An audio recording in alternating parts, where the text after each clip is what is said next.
BNP গুজরাটের কসাই মোদিরে আনতে চাইছিল শপথের অনুষ্ঠানে। কি খায়েজ, আবার চালাকি করিছে। কইছে আমরা সার্কের সব রাষ্ট্রপ্রধানরে ডাকিছি, পাকিস্তানরেও ডাকিছি, মানে ব্যালেন্স করিচ্ছে পাকিস্তান ইন্ডিয়া। হ্যাঁ, মোদি যদি কাটাল রানীকে সঙ্গে করে নিয়ে আসলো নিহিনি, আমরা কেউ মাইন্ড করলাম না নি। একা একা মোদি আসলে ওই দিনই বিক্ষোভ দেওয়া শুরু হইতো তারেক রহমানের প্রধানমন্ত্রিত্ব। যাই হোক, এক দাবরানিতে তামিছে খায়েশ। মোদিরও স্বাদ মিটিল না, বিএনপির আশা পড়িল না। হ্যাঁ, ওই গাইড ধরবি এখন, মোদির স্বাদ না মিটিল, বিএনপির আশা না পুরিল, সকলই ফুরায়ে যায় মা। এই ইলেকশন যে সুষ্ঠু হয় নাই, এটা আজকাল টিআইবির জরিপে প্রকাশ হয়েছে। মানে 70টা আসনের মধ্যে 21% আসনের ক্ষেত্রে এক বা একাধিক জাল ভোট হয়েছে। ঠিক আছে, এক বা একেবারে জাল ভোট হয়েছে। আপনারা এইভাবে বুঝতে পারেন, ন্যূনতম একবার জাল ভোট হয়েছে, একবার। ন্যূনতম যখন বলছি তখন একাধিক হতে পারে, দুটো হতে পারে। ভোটের আগে বাক্স ভরা হয়েছে হাসিনার মতো, জাল ভোট দেওয়া হয়েছে হাসিনার মতো, আবার ভোটারদের কাছে ভয় ভীতি দেখানো হয়েছে হাসিনার মতো। হাসিনার আমলের চাইতে কম হয়েছে, এটা ঠিক, কিন্তু সংখ্যাটা তো কম না হয়েছে। তো তাহলে লাভ হইলো কি? ঘুরে মাগুর চ্যাং এই ইলেকশনে কেমনি ইঞ্জিনিয়ারিং করাইতে পারে সেটা নিয়ে আদি একটা প্রেডিকশন দিছিল, সেটা শুনে নিয়ে আগে খুব স্পষ্টভাবে সহজ ভাষায় বলেছিল নির্বাচনে সরাসরি বুথ দখল না কইরাও ভিন্ন কৌশলে ফলাফল পাল্টে দেওয়া সম্ভব। খুব সাধারণভাবে বলা। আগে শুনেন কি কইছিল হাদি। এবার যেহেতু আমলারা সিল মারতে পারবেন না, আপনারা দেখেন এই মানে আমার হয় কি, আমরা যখন সিডাপের মতো একটা ভারী ভেন্যুতে কথা বলি তখন এত থিসিস অ্যান্টিথিসিস সিনথিসিস এরকম বলি যেগুলো জনগণ কানেক্ট করতে পারে কম। হিসেবটা খুব সোজা হলো যে এই প্রত্যেকটা কেন্দ্রে, একটা কেন্দ্রে মিনিমাম 10টা বুথ থাকে। তো আমরা জানি একটা কেন্দ্রে একজন প্রিজাইডিং অফিসার থাকে, কয়েকজন অ্যাসিস্ট্যান্ট প্রিজাইডিং অফিসার থাকে, প্রত্যেক কেন্দ্রে আবার পুলিং অফিসার থাকে, এবং এই সবাই থাকে ওই উপজেলা বা জেলার লোকজন, মেইনলি স্কুলের টিচার, কলেজের টিচার, মাদ্রাসার টিচার, সাথে কিছু ব্যাংকার, এরা এখানে করেন। ব্যাপার হলো আপনারা এটা খুব কমন স্ট্র্যাটেজি, সেটা হচ্ছে যারা আমরা যাদেরকে হেভিওয়েট প্রার্থী বলি মেইনলি, তারা যেটা করেন 5-7 জন ডামি দাঁড় করায় দেন। ডামি প্রার্থী দাঁড় করাই দিলে হয় কি, তার নামে প্রত্যেক প্রার্থীর নামে আবার পুলিং এজেন্ট দেওয়া যায়, মানে তার নামে এজেন্ট দেওয়া যায়। তো ধরেন আমি নিজেও যেহেতু একজন প্রার্থী, তো আমি প্রার্থী হিসেবে আমার কেন্দ্রে প্রত্যেক জায়গায় আমি একজন করে এজেন্ট দিতে পারবো প্রত্যেকটা বুথে। তো আমার এগেনস্টে যিনি আছেন তিনি যদি আরো 5 জনকে দাঁড় করাই দেন এবং 5 জনের এগেনস্টে আরো 5 জন সে এখানে এজেন্ট দিবেন, তারপরে যেটা হবে পুরো বুথের মধ্যে 10 জনের মধ্যে দেখা যাবে 8 জন বনাম আমার একজন। তো আমার একজন তো সে কুলাই উঠতে পারবে না। এরপর ওইখানে সরকারি যে কর্মকর্তা থাকবে সে তো স্কুল টিচার ভাই, সে তো আসমান থেকে নাজিল হয় না, সে ওখানে আসছে একদিনে চাকরিটা করে হয়তো ওই দিন দায়িত্ব পালন করে 3-4 হাজার টাকা পাবে। এখন যেহেতু সেই ওই স্কুলে আবার চাকরি করা লাগবে, তার কোনো শক্তি নাই ওইখানে যারা দখল করতেছে তাদেরকে বাধা দেয়া, কারণ সে স্কুলেও ফিরতে পারবে না, কলেজেও ফিরতে পারবে না। শুনিছেন তো? নির্বাচন কমিশন এটা শুনে নাই, শুনিছে, করে নাই কেন? নির্বাচন কমিশনের উচিত ছিল না এটা আমলে নেওয়া, আমলে নিয়ে ব্যবস্থা নেওয়া, সেটা হয় নাই। যাই হোক, গত ভিডিওতে আমি জামাত এনসিপির সম্মিলিত ভোট 35% বলছিলাম, এটা ঠিক আছে, কিন্তু এটার সাথে তো আবার খেলাফত মজলিস, এবি পার্টি, অলি আহমেদের দলের ভোট যুক্ত হবে, তাই না? তাইলে এটা 38.5% হয়। এটা আমাদের জোটের ভোট, এটা হেলাফেলা করার সংখ্যা না। তার মানে আমরা ভোট পাইছি 38.5% আর বিএনপি 51%, তফাৎ 12%। আমাদের এই 38.5%টাকে আমাদের 45%-এ নিয়ে যেতে হবে। এখন প্রশ্ন হইতেছে কেমনে? আমরা যে 38.5% ভোট পাইছি এটা কোনো ছোট বিষয় না, কিন্তু একটা দেশে এত বড় সমর্থন একদিনে তৈরি হয় না। শুধু আমাদের ভোট বাড়ালেই চলবে না, আমাদের ভোট রক্ষা করতে হবে। এর জন্য একটা সমন্বিত একটা পরিকল্পনা লাগবে। পুরা পরিকল্পনা এক এপিসোডে দেওয়া যাবে না। তাও আজকে কিছু গুরুত্বপূর্ণ কৌশলের কথা আলাপ করব। আমি আগে মেলা স্ট্র্যাটেজি গলে কয়ে দিছি জামাত এনসিপি রে, কয়টা নিচে আপনারাই জানেন। আমি একটা এক্সাম্পল দিই। আমি কইছিলাম পাড়ায় মহল্লায় চাঁদাবাজি প্রতিরোধ কমিটি তৈরি করতে। এটা করলে বিএনপির বাইরে সব শক্তিকে পাড়া মহল্লা লেভেলে অর্গানাইজ করে ফেলা যেত, তাদের একটা পলিটিক্যাল কাজ দেওয়া যেত, যেটা সামাজিকভাবে গুরুত্বপূর্ণ, রাজনৈতিকভাবেও গুরুত্বপূর্ণ। ইউনিটিটা স্ট্রং হইতো। তারা জানতো কে কোথায় চাঁদাবাজি করে, তারা জানতো কার কোথায় শক্তি, তাদের নিজেদের কোথায় শক্তি। এটাই নির্বাচনী ইউনিট হিসেবে কাজ করতে পারতো। পাত্তাই দেয় নাই, কানেও তুলে নাই। চাঁদাবাজিকে একটা ন্যাশনাল পলিটিক্যাল ইস্যু বানায় ফেলা যাইতো, করে নাই। হ্যাঁ, করেন না, কিন্তু আমি তারপরেও কয়া যাই, কারণ হইতেছে কি যে এটা তো অনেকে শুনবে, জানবে যে এটা একটা পথ ছিল, রাস্তা ছিল। অনেকে কইতে পারেন আপনি কয়া দিতেছেন কেন, সবাই তো জানা যাবে স্ট্র্যাটেজি, সবাই জানা গেলেও অসুবিধা নাই। আমি এমন ভাবেই বলি স্ট্র্যাটেজি, আমার তো কোনো গোপন স্ট্র্যাটেজি নাই, আমি তো কোনো দল করি না যে দলের ফোরামে যায় কইব। আর এইভাবে বলা ছাড়া সেই জন্য আমার কোনো উপায়ও নাই। আর যে কৌশলে বলবো তা চাইলেও প্রতিপক্ষ ব্যবহার করতে পারবে না। মানে আমি যদি বলি আমি একটা ম্যান্ডোলিন বেজে ভোট চামু, এটা সবাই পারবি? হ্যাঁ পারবি না। হ্যাঁ, আমি যে এককালে ম্যান্ডোলিন বাজালে মিনি তা জানেন না, জানেন না? ও তাই নাকি? আচ্ছা দেখেন,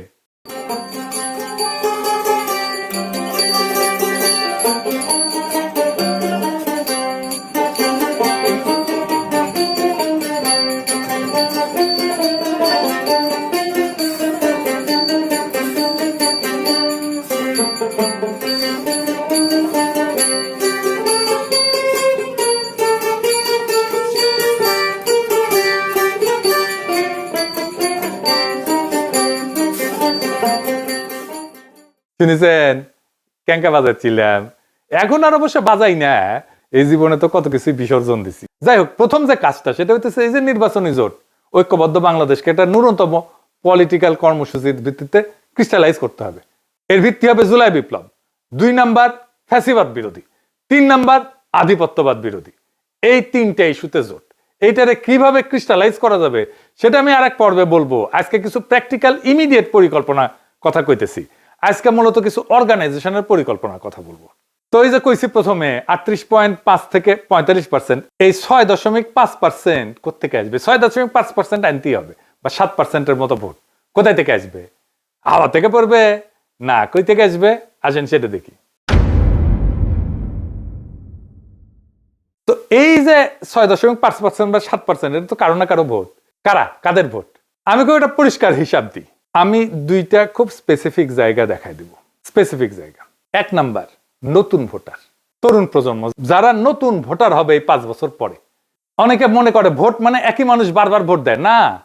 ভোট নদীর মতো, দেশ বদলায়, মানুষ বদলায়, ভোটারও বদলায়। প্রত্যেক 5 বছর কি হয়, বাংলাদেশে প্রত্যেক বছর প্রায় 9 থেকে 10 লাখ মানুষ মারা যায়। তার মানে ভোটটা আজকে যারা ভোট দিয়ে গেছে তার মধ্যে 50 লাখ মানুষ সামনের নির্বাচনে ভোট দিতে পারবে না। 5 বছরে প্রায় 50 লাখ মানুষ সামনের নির্বাচনে ভোট দিতে পারবে না। এই মানুষগুলো বড় অংশই বয়স্ক ভোটার। একই সময় নতুন ভোটার তালিকায় ঢোকে, কিছু ভোটার বাইরে যায়, মারা যায়, কিছু নতুন ভোটার তালিকায় ঢোকে। প্রায় 45 থেকে 65 লাখ তরুণ, কারণ আমাদের মৃত্যুর হার হচ্ছে জন্মহার বেশি। তার মানে কি দাঁড়াইলো, 5 বছরে প্রায় 50 লাখ পুরনো ভোটার কমে যাবে, আর 50 থেকে 60 লাখ নতুন ভোটার ঢুকে পড়বে। মোট সংখ্যা খুব বেশি বাড়বে না, কিন্তু ভোটারদের চেহারা বদলে যাবে, ডেমোগ্রাফি বদলে যাবে, চিন্তা বদলে যাবে। এই পরিবর্তনটাই সুযোগ। যেই দল পুরনো সমর্থকদের ধরে রাখার রাজনীতি করে সে ধীরে ধীরে ছোট হয়ে যায়। যে দল নতুন ভোটারের মন জয় করতে চায় সে ভবিষ্যৎ দখল করে ফেলে। এন্ড হিসাবটা দেখেন, আমাদের হিসাব আছে 38.5%, আমাদের দরকার 45%। এই 6.5% তো বাড়াইতে হবে। মানে দেশে যদি মোট ভোটার 8 থেকে 9 কোটি হয়, তাহলে 6.5% মানে 50 থেকে 60 লাখ ভোট। এই সংখ্যাটা শুনে বড় মনে হয়, কিন্তু বাস্তবতা দেখেন প্রত্যেক 5 বছরে এই নতুন ভোটার ঢোকে 50 লাখের মতো। তার মানে নতুন ভোটারদের বড় অংশটাকে যদি আমরা ধরতে পারি, 6.5% পাওয়া এটা অসম্ভব না। তাহলে কি করতে হবে? কলেজ বিশ্ববিদ্যালয়ে শক্ত সংগঠন গড়ে তুলতে হবে। আমাদের তো আছেই কলেজ বিশ্ববিদ্যালয়ে, আমাদের সংগঠন শক্ত। ছাত্র সংসদ নির্বাচন দাবি করতে হবে, এটা গুরুত্বপূর্ণ। সমস্ত কলেজ বিশ্ববিদ্যালয়ে এখন ছাত্র সংসদ নির্বাচন হইতে হবে। তরুণদের জন্য আলাদা কর্মসূচি লাগবে, সোশ্যাল মিডিয়ায় শক্ত উপস্থিতি লাগবে। শুধু ফেসবুক না, শুধু ইউটিউব না, আরো অনেক সোশ্যাল মিডিয়া আছে, ইনস্টাগ্রাম আছে, টিকটক আছে, এই সব জায়গাতে উপস্থিতি বাড়াইতে হবে। তরুণদের ভোট যদি 2 থেকে 3% বাড়াইতে পারে তাহলে কিন্তু গেম চেঞ্জ হয়ে যাবে। আমাদের শিবিরের মতো একটা শক্তিশালী ছাত্র সংগঠন আছে, এনসিপির মতো তরুণদের দল আছে, তারা তরুণদের টানবে। তরুণরা অ্যান্টি এস্টাবলিশমেন্ট হয়, আর আমরা তাদেরকেই টার্গেট করব। আমরাই সবচেয়ে ভালো অবস্থানে আছি তরুণদেরকে অ্যাট্রাক্ট করার জন্য, বিএনপি না। 2 নাম্বার, হতাশ মানুষ। কিছু মানুষ এখন বিএনপি শাসন দেখে হতাশ হবে, প্রতিহিংসা দেখে হতাশ হবে, ধান্দাবাজি দেখে হতাশ হবে, সন্ত্রাস দেখে হতাশ হবে। কিছুদিন পরে ইকোনমির অবস্থা তো জয় বাংলা হয়ে যাবে, জিনিসপত্রের দাম বাড়বে। আগেই কয়ে রাখলাম, আবার এর জন্য আমার দোষ দিয়েন না। সরকার তার খরচার জন্য টাকা ছাপাইতেছে ঋণ করিয়া। এই যে রমজান আসতেছে, আপনি দেখেন জিনিসপত্রের দাম কেমনে পাগলা ঘোড়ার মতো বাড়তে থাকে।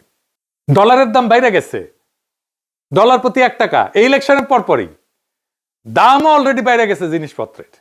দেখেন খেসারির আগে ছিল 85 থেকে 90 টাকা কেজি, এর বাইরে 100 টাকা হয়েছে।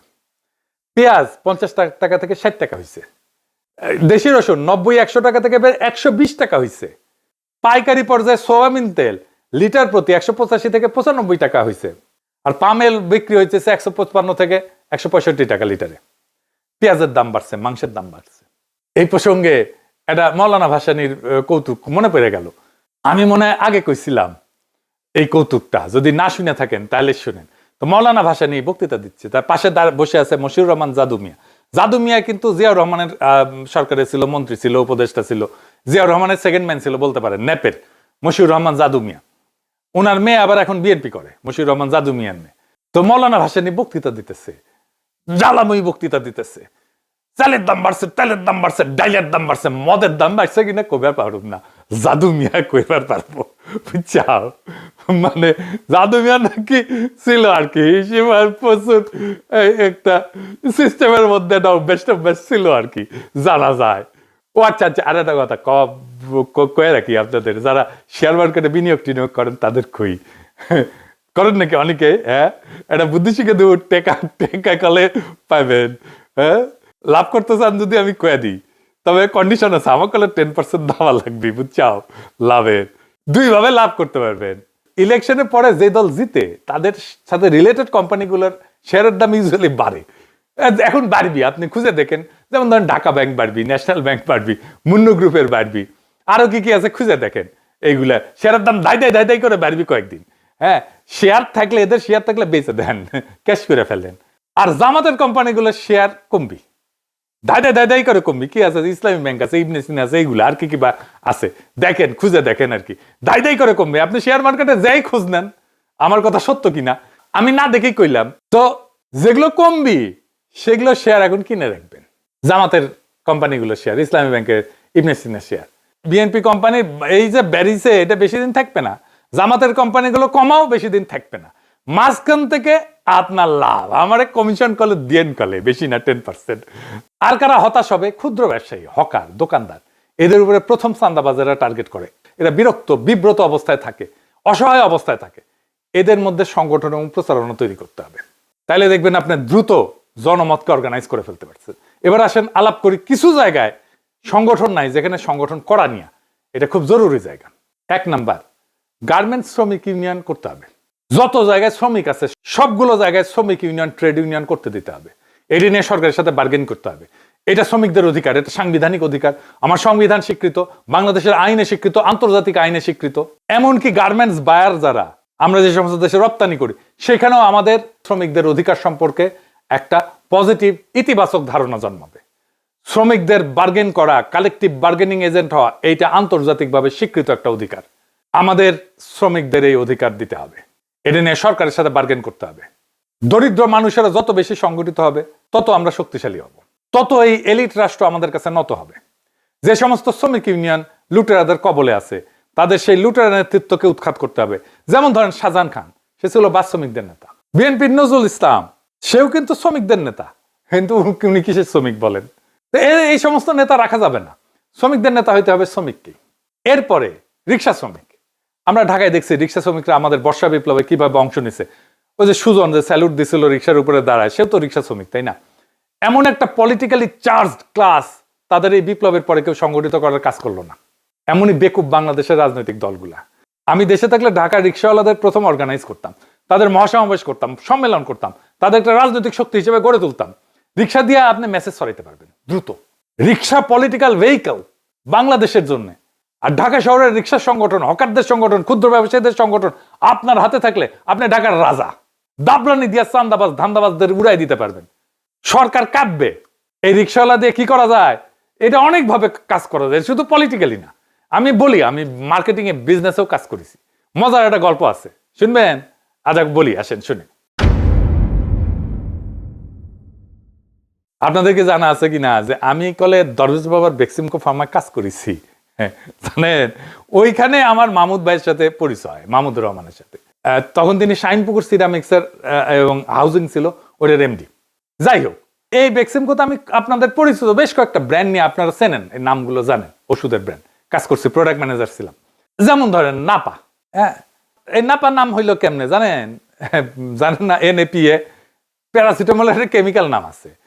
এন অ্যাসিটাইল প্যারা অ্যামাইনোফেনল, এই প্রথম অক্ষর নিয়ে নাপা, এন এর এন, অ্যাসিটাইলের এ, প্যারার পি আর অ্যামাইনোফেনলের এ, এই দিয়ে নাপা। তারপরে অ্যারিস্টোভিট বি, অ্যারিস্টোভিট এম, ওইগুলো আমার প্রোডাক্ট ছিল। আর একটা প্রোডাক্ট ছিল, এখন হয়তো চলে, কিন্তু আমাদের সময় আমরা যখন ছিলাম প্রোডাক্ট ম্যানেজার, ওই সময় ওইটা নাম্বার 1 প্রোডাক্ট ছিল দেশের, শুধু ভ্যাকসিনকোর না, দেশের, আমাদের নিওসেপটিনার গ্যাস্ট্রিকের ওষুধ। এটার মার্কেটিং হয়েছে কেমনে জানেন? রিক্সা দিয়ে মার্কেটিং হয়েছে। কেমনে জানেন? ফার্মাসিউটিক্যাল কোম্পানির যে মেডিকেল রিপ্রেজেন্টেটিভ থাকে না, ওরা মোটরসাইকেল করে ডাক্তার ভিজিটার্স দেখেছেন না? ডাক্তারের চেম্বারের সামনে থায় ঠায় মোটরসাইকেল, হাসপাতালের সামনে থায় ঠায় মোটরসাইকেল, দেখেছেন না? তো ইনস্ট্রাকশন দেওয়া ছিল মেডিকেল রিপ্রেজেন্টেটিভদেরকে যে একদিন রিক্সা নিয়ে কাজ করতে হবে, মানে ডাক্তার ভিজিটে যাইতে হবে মোটরসাইকেল ছাড়া। আগে কলে দিন চুক্তিতে রিক্সা পাওয়া যেত, কিন্তু ওই সময় আমরা শর্ত দিয়েছিলাম যে দিন চুক্তিতে রিক্সা যাওয়া যাবে না, সারাদিন আলাদা আলাদা রিক্সা নিতে হবে। রিক্সায় উঠা রিক্সাওয়ালার সাথে আলাপ জুড়তে হবে, কই খায়, কোথায় থাকে, কোথায় কোথায় যায়, খায় কোথায়, কখন খায়। তো আমাদের তো জাতীয় অসুখ 3টা, জানেন তো? জানেন না? 3টা জাতীয় অসুখ, গ্যাস্ট্রিক, আমাশা, কুরকুরানি। তো আলাপ শুরু করার পরে তার যে গ্যাস্ট্রিকের সমস্যা সেটা বের হয়ে যেত। রিক্সা থেকে নামার টাইমে ভাড়ার টাকা দেওয়ার সাথে সাথে 1 স্ট্রিপ ওই নিওসেপটিনার হাতে ধরে দিত রিপ্রেজেন্টেটিভ, আর বলতো এটা খায় দেখেন, দিনে 2 বার, সকালে আর রাত্রে, দেখেন কেমন লাগে, কেমন কাজ হয়।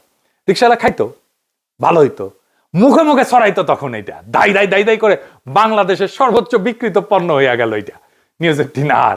অনেকে আবার উচ্চারণ করতে পারতো না, কইতো নিওসেপটিপিন, ওষুধের দোকানে যাই কত নিওসেপটিপিন আছে। তো এই রিক্সাওয়ালাদের সংগঠন বানাইতে হবে। আবার রিক্সাওয়ালার সংগঠন বানাইতে যে জামাত বা এনসিপির অঙ্গ সংগঠন বানায়েন না, পিওর গণসংগঠনের রূপ দেন। মুশকিলটা হইতেছে জামাতের শ্রমিক কল্যাণ আছে একটা সংগঠন, সেটা আবার জামাতের অঙ্গ সংগঠন। এনসিপিরও তাই, অঙ্গ সংগঠন আর গণসংগঠন আলাদা জিনিস। তাহলে গণসংগঠন আর অঙ্গ সংগঠনের মধ্যে আলাদা কি বিষয়টা, এটা একটু বুঝে দেখি। হ্যাঁ, অঙ্গ সংগঠন হইতেছে রাজনৈতিক দলের একটা ছায়ারূপ ওই সেক্টরের মধ্যে। ধরেন ছাত্রদের মধ্যে বিএনপির ছায়ারূপ হইতেছে ছাত্রদল, ছাত্রদলের কাজই হইতেছে বিএনপির যা কর্মসূচি সেটাকে বাস্তবায়ন করা। কিন্তু গণসংগঠন হইতেছে এটা ছাত্রদের নিজস্ব সংগঠন, একদম ছাত্রদের মধ্যে থেকে তৈরি হয়েছে। যেমন ধরেন ছাত্র অধিকার পরিষদ, এটা ছাত্রদের মধ্যে থেকে তৈরি হয়েছে। ছাত্র শক্তি নাহিদদের যে দল ছিল, এটা ছাত্রদের মধ্যে থেকে তৈরি হয়েছে। এইটার উপরে কোনো ফাদার অর্গানাইজেশন ছিল না রাজনৈতিক দলের। তো এইগুলো হইতেছে গণসংগঠন, জনগণের সংগঠন, ছাত্রদের দাবি নিয়ে কাজ করে। রাজনৈতিক দলের সাথে কথাবার্তা হইতে পারে, তার সাথে ঐক্য হইতে পারে, রাজনৈতিক দলের লোকেরা ওই গণসংগঠনের মধ্যে কাজ করতে পারে, কিন্তু ওইটা গণ হিসাবেই থাকবে। এটা এই দলের অঙ্গ সংগঠন না, রাজনৈতিক দলের অঙ্গ সংগঠন না, কারো পাঁচাটা সংগঠন না, তার নিজস্ব স্বাধীন সিদ্ধান্তে সে কাজ করে। এইভাবে রিক্সাওয়ালাদের সংগঠনকে জামাত বা এনসিপির অঙ্গ সংগঠন বানায় না, পিওর গণসংগঠনের রূপ দেন। সবাই কাজ করেন ওর মধ্যে, সবাই মিলে কাজ করেন, সবাই মিলে সংগঠনটা তৈরি করতে হেল্প করেন, কিন্তু আপনার ইডিওলজি, আপনার আদর্শ, আপনার রাজনৈতিক আদর্শ, আপনার রাজনীতি ওইটার উপরে চাপাই দিয়েন না। তাদের বাস্তব জীবনের সংকট নিয়ে তারা সংগঠিত হবে। যেমন ধরেন লাইসেন্সিং, রিক্সার গ্যারেজের ভাড়া, রিক্সা শ্রমিকদের জন্য পরিষ্কারভাবে আইন নাই, বাস্তবে কার্যকর হয় না। অনেক শ্রমিক রিক্সা কেনার জন্য উচ্চ সুদে ঋণ নিতে বাধ্য হয়, তাদেরকে সহজ শর্তে সুদমুক্ত ঋণের ব্যবস্থা করা। রিক্সা শ্রমিকের জন্য কোনো ধরনের সামাজিক নিরাপত্তা নাই, তাদের কোনো চিকিৎসার ফ্যাসিলিটি নাই। এইগুলোই হবে দাবি। এইবার নারী প্রশ্ন, নারী প্রশ্ন নিয়ে নির্বাচনের সময় আমাদের প্রতিপক্ষ আক্রমণ করে আমাদের নাস্তানাবুদ করতে চাইছে। জামাতের নারী সংগঠন সবচেয়ে বড়, তারা ইলেকশন টাইমে নারীদের যত বড় মিছিল করিছে দেখেছেন না? দেখেন দেখেন, না দেখে থাকলে দেখেন।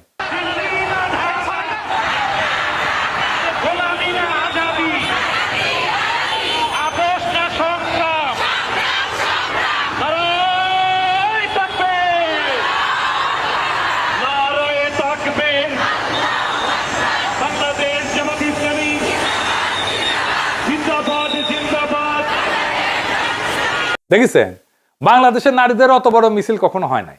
তাও হাতে গোনা কিছু তথাকথিত নারীবাদী, যাদের বাংলাদেশের মানুষ নারীবাদী বলে, তারা আমাদের দাবরানির উপরে রাখে। নারীবাদী কারা জানেন না? জানেন না? ও দেখেন না? আমি তো দেখেছিলাম। আবার দেখেন, এডিটর সাহেব দেখে দেন, গানটা না দেখে দেন, মিথ্যে না দেখেন, বেশি দেখেন না।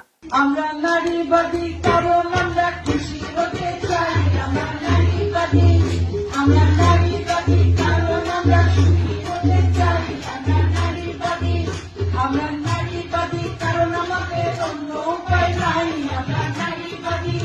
দেখেছেন, এরা হইতেছে নারীবাদী। তো এই দাবরানি, এদের দাবরানি বন্ধ করতে হবে। বর্ষা বিপ্লবে নারীরা ফ্রন্ট লাইনে থেকে ফাইট করলো, আর তারাই বিপ্লবের পরে আড়ালে চলে গেল। এনসিপি তো ব্যাপক সংখ্যক নারী নেতৃত্ব আছে। গার্মেন্টসে আমাদের এত নারী কর্মী কাজ করে, অথচ বাংলাদেশে শক্তিশালী নারী সংগঠন নাই, বিশেষ করে দরিদ্র নারীদের সংগঠন নাই, সব এলিটদের সংগঠন। এটা আমাদের বড় ব্যর্থতা। আপনি দেখেন, কাজের বুয়া হিসেবে একটা বড় অংশের নারী কাজ করে। তাদের বেতন কি হবে, তাদের নিরাপত্তা কি হবে, তারা কোন পরিবেশে কাজ করবে, তাদের জন্য কথা বলার কেউ নাই। এটা আমাদের বড় ব্যর্থতা। আমাদের দ্রুতই নারী সংগঠন গড়ে তুলতে হবে, এবং দরিদ্র নারীদের সংগঠন, দক্ষিণ এশিয়ার সবচেয়ে বড় নারী সংগঠন আমরা গড়ে তুলতে পারি। আমাদের এখনই একটা জাতীয় নারী সমাবেশের নারী কনভেনশন করে জাতীয় নারী সংগঠন গড়ে তুলতে হবে। নারী নেতৃত্বকে প্রাতিষ্ঠানিক রূপ দিতে হবে, যেটা প্রো জুলাই, যেটা প্রো বাংলাদেশ, যেটা আগ্রাসন বিরোধী, যেটা ফ্যাসিবাদ বিরোধী, প্রো পোর, দরিদ্র বান্ধব। এটাকেও গণসংগঠনের রূপ দিতে হবে। কোন ইডিওলজিক্যাল বা রাজনৈতিক দলের অঙ্গ সংগঠন করা যাবে না। আজকে বললাম আমাদের সম্ভাব্য কৌশলের প্রথম পর্ব। এর পরের পর্বে আমাদের আরো গভীর সাংগঠনিক প্রস্তুতির বিষয়ে আলাপ করব। এরকম আমি 4টা এপিসোড করব, আজকে প্রথম এপিসোড। তো এই যে 38.5%, এটা কোনো শেষ না। 38.5% হলো শুরু। এই দেশে 38.5% মানুষ পরিবর্তন চাইছে। এটা ছোট না, এটা অনেক বড় অর্জন। এটা প্রমাণ করে একটা শক্তিশালী বিকল্প রাজনৈতিক বিকল্পের মধ্যে তৈরি হয়েছে। ভোট কিন্তু স্থির না, ভোট বদলায়, প্রজন্ম বদলায়, অর্থনীতি বদলায়, মানুষের প্রত্যাশা বদলায়। যে দল সংগঠন করে সেই দল টিকে, যে দল মানুষের বাস্তব জীবনের পাশে দাঁড়ায় সে দল বাড়ে। আমাদের কাজ এখন উত্তেজনা না, আমাদের কাজ কাঠামো, আমাদের কাজ শৃঙ্খলা, আমাদের কাজ মানুষের আস্থা অর্জন। 38.5কে 45% করা অসম্ভব না, খুবই সম্ভব। আমি হিসাব করে দেখাই দিলাম, কিন্তু সেটা হবে স্লোগানে না, সংগঠনে, হতাশায় না, ধৈর্যে, অভিযোগে না, বিকল্প দিয়া। আজ যারা ক্ষমতায় আছে তারা সরকার চালাবে, ধান্দা করবে, টাকা পয়সা কামাবে, এবং পাবলিকে বিরক্ত হবে তাদের উপরে। আর আমরা কাজ করব মাঠে, বাজারে, মানুষের কাতারে। 5 বছর পরে একটাই প্রশ্ন হবে। সেই প্রশ্নটা এইটা না যে কে বেশি চিৎকার করছে, বরং প্রশ্নটা এইটা হবে কে বেশি সংগঠন করছে, কে মানুষের কাছে বেশি গেছে, কে মানুষের পাশে ছিল, কে মানুষের দুঃখের কথা বলছে, কে মানুষের কষ্টের কথা বলছে। সেটাই হবে বাংলাদেশের প্রকৃত ভবিষ্যৎ, সেটাই হবে বাংলাদেশের প্রকৃত আজাদি। ইনকিলাব জিন্দাবাদ, গোলামি না আজাদি, আজাদি আজাদি।